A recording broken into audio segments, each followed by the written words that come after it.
Welcome to తొలి వెలుగు. కేటీఆర్ కు మరో భారీ షాక్ తగిలింది. అమృత్ టెండర్ల విషయంలో నిరాధార ఆరోపణలు చేస్తున్నారంటూ క్రిమినల్ కేసు నమోదైంది. ఈ మేరకు ప్రముఖ వ్యాపారవేత్త సృజన్ రెడ్డి నాంపల్లి కోర్టులో పిటిషన్ దాఖలు చేశారు. తన ప్రతిష్టకు భంగం కలిగిస్తున్న కేటీఆర్ పై చర్యలు తీసుకోవాలంటూ కోరారు.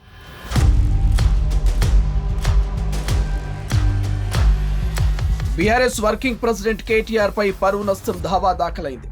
అమృత్ 2.0 టెండర్లపై నిరాధారమైన ఆరోపణలు చేస్తున్నారని ప్రముఖ వ్యాపారవేత్త సూదిని సృజన్ రెడ్డి శనివారం నాంపల్లి స్పెషల్ కోర్టులో సెక్షన్ 356 కింద క్రిమినల్ పిటిషన్ దాఖలు చేశారు. తనకు సంబంధం లేని కన్స్ట్రక్షన్ కంపెనీ ప్రజలను తప్పుదారి పట్టించే విధంగా వ్యాఖ్యలు చేసినట్టు పిటిషన్లో పేర్కొన్నారు. తనను సీఎం రేవంత్ రెడ్డి బామ్మర్దని పేర్కొంటూ తనకు 8,888 కోట్ల విలువ చేసే టెండర్స్ను అక్రమంగా కట్టబెట్టారంటూ కేటీఆర్ వ్యాఖ్యలు చేసినట్టుగా తెలిపారు. అమృత్ స్కీమ్ టెండర్స్ దక్కించుకున్న షోదా కన్స్ట్రక్షన్ కంపెనీలో తనకు షేర్లు లేవని, తాను డైరెక్టర్ను కూడా కాదంటూ స్పష్టం చేశారు. తనకు చెందిన షోదా constructions Indian Hume pipe company joint venture పేరుతో 1,137.77 కోట్ల విలువ చేసే అమృత్ స్కీమ్ టెండర్స్ అక్రమంగా కట్టబెట్టారని కేటీఆర్ మాట్లాడినట్టు సృజన్ రెడ్డి తన పిటిషన్లో వివరించారు.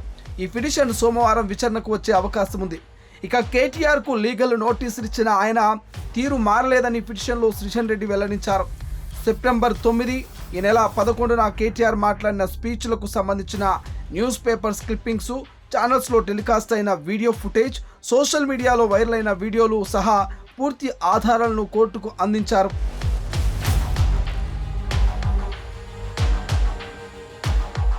ఇక తనపై చేసిన అసత్య ఆరోపణలకు సంబంధించి సెప్టెంబర్ 26న కేటీఆర్కు లీగల్ నోటీసులు పంపించినట్టు సృజన్ రెడ్డి తెలిపారు.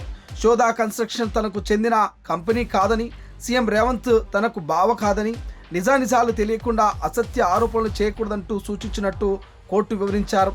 అయినప్పటికీ ఈ నెల 11న ఢిల్లీలో నిర్వహించినటువంటి మరో ప్రెస్ మీట్లో తనపై కేటీఆర్ అసత్య ఆరోపణలు చేశారంటూ సృజన్ రెడ్డి తెలిపారు. ఇక కేటీఆర్ తన పరువుకు భంగం కలిగించారని ఆవేదన వ్యక్తం చేశారు సృజన్ రెడ్డి. తన వ్యక్తిగత ప్రతిష్టను దెబ్బతీసేందుకు కేటీఆర్ ఆరోపణలు చేస్తున్నారని పేర్కొన్నారు. ఇక షోదా కన్స్ట్రక్షన్స్కు ఎండీగా కందాల దీప్తిరెడ్డి వ్యవహరిస్తున్నారని, ఇక ఆ సంస్థలో తనకు ఎలాంటి షేర్లు లేవని, తాను డైరెక్టర్ను కూడా కాదంటూ స్పష్టం చేశారు.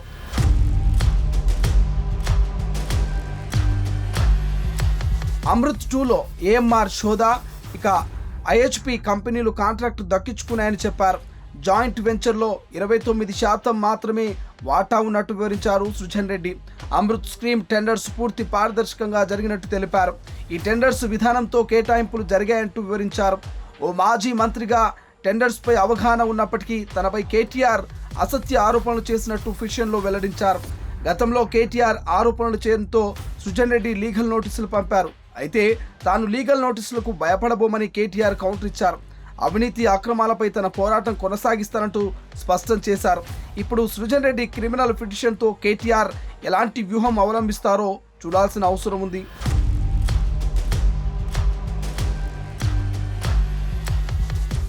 అసలైన తొలి వెలుగు. ఫాలో వాట్సాప్ @తొలి వెలుగు official.